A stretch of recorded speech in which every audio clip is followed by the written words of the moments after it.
Barcelona suffers a major blow ahead of their clash with Newcastle in the Champions League. But behind the bad news, Hansi Flick is secretly putting together an almost frightening plan to turn Marcus Rashford into a goal-scoring, title-winning machine. Stay until the end, because we'll reveal the shocking statement PSG's director made about Lamine Yamal. You won't believe it. And don't forget to subscribe to the channel so we can hit our goal of 500 subscribers. Barcelona made only 3 first-team signings this summer, including a loan deal for Marcus Rashford from Manchester United with an option to buy. After an inconsistent season at United and a short spell at Aston Villa, Rashford arrives at Barca far from his peak. That's why, according to Sport, Hansi Flick personally took on the challenge of rebuilding him, seeing the player as a project to restore confidence, rhythm, and adaptation to the team's style. The plan has already begun. Rashford started 2 of the club's first 4 official games this season and is being integrated alongside Pedri, Fermin Lopez, Ferran Torres, and Lamine Yamal, not by accident but by design. Against Valencia, he showed signs of improvement, providing an assist, creating chances, and playing with more boldness. The club expects him to regain his status and become decisive in big matches. Could Rashford be the new redemption story at Camp Nou? Time will tell, but the first step of Flick's plan is already in motion. Barcelona, however, has suffered a huge setback. According to Mundo Deportivo, Lamine Yamal will miss the upcoming games. It's confirmed he won't play the Champions League opener against Newcastle and could also be out for the La Liga matches versus Getafe and Real Oviedo. A massive loss for Hansi Flick and Barca fans. That's why Flick lost his patience and publicly lashed out at the Spanish Federation over how they've treated his most precious jewel. To understand the full controversy, the link to the video is in the description. But stick around, because at the end you'll see how PSG's director was exposed.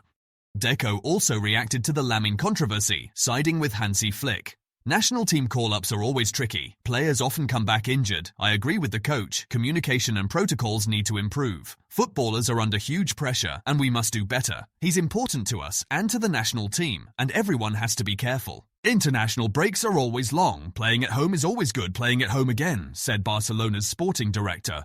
Why is Lamine Yamal out? Lamine is in a delicate moment. He's been dealing with a public discomfort that began mildly in the Levante match but worsened while with the Spanish national team earlier this month. After the Rayo Vallecano game, the pain intensified, forcing him to miss the Valencia match and turning each new call-up into a question mark. Now what was doubt has become certainty. Yamal will miss the Newcastle clash and is unlikely to return in time for Getafe and Oviedo. The staff don't want to take risks. This type of injury is tricky, and any rush could cause a relapse. The plan is simple. Limit Yamal's minutes and, if all goes well, reintroduce him gradually starting September 28th against Real Sociedad. But the real target is October 1st to have Yamal at 100% for the Champions League showdown with PSG. Until then, he'll continue daily physio and personalized treatment to speed up his recovery. In his absence, Hansi Flick is expected to turn to Rafinha on the right wing, while new signing Rooney Bardghji emerges as another option.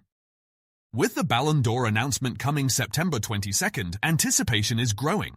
Who will win? The race is between Lamine Yamal, who could become the youngest winner ever, and Ousmane Dembélé, who starred last season. Even though voting has ended, PSG sporting director Luis Campos ramped up the pressure, calling Dembélé the best player in Europe and name-dropping Lamine in his remarks. If Ousmane doesn't win the Ballon d'Or, it's because the people who voted don't have the skills to vote. The one who clearly deserves the Ballon d'Or is Ousmane Dembélé. There's no discussion. I'm talking about last season, not a projection of Lamine Yamal years from now. PSG has 9 Ballon d'Or nominees. We're very happy. Others also deserve nominations like Barcola and Pacho. Ousmane Dembélé was voted the best player in the Champions League, the best player in his league. He won everything. If his name were Leo Messi or Cristiano Ronaldo, there'd be no discussion. This season, the player with the best statistics and who stood out in all competitions is Ousmane Dembélé. Hakimi and Vitinha also had extraordinary seasons, but the truth is the best player of the Champions League and Ligue 1 is Ousmane Dembélé. Saying Dembélé was the best in all competitions statistically doesn't make much sense. Yes, he won major trophies, but Lamine Yamal had a greater impact. For someone so young, what he's done is impressive. Even if in raw numbers he trails in goals, he's high in assists and impact, which matters a lot in modern voting. More goals plus assists doesn't automatically equal bigger impact.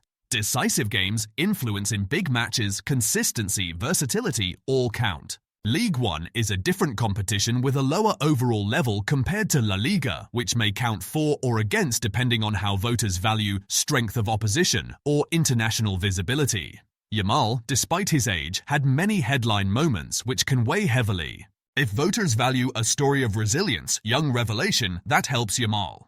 And someone should tell Luis Campos that statistically in the 2024-25 Champions League, Rafinha outperformed Dembélé in offensive productivity. More goals, 13 vs 8, more assists, 9 vs 6, more goal involvements per game, 22 in 14 matches, odds on 57 per game, versus Dembélé's 14 in 15, 0.93 per game.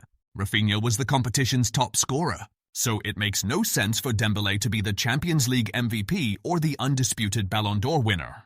When Rafinha had scored 11 Champions League goals, Thierry Henry told CBS Sports, "Rafinha is ahead for me right now. He's ahead because of what he's doing in the Champions League. He has 11 Champions League goals. Mo Salah is a great candidate. Kane is a candidate, and Dembélé. It depends if you perform in the Champions League as well as win your league." Rafinha is involved in many goals and with only one penalty. Rafinha, when people talk about being complete as a forward, you need to know about pressing and defending and helping your full back. And he has it all. Purely offensive numbers favor Rafinha in this Champions League. It wouldn't be a scandal if Rafinha, Dembélé or Lamine Yamal won the Ballon d'Or. Tell Luis Campos to check UEFA's stats before comparing Dembélé to the other candidates after claiming he was the best statistically in all competitions. That's simply not true. Now tell us in the comments, who do you think truly deserves to win the Ballon d'Or?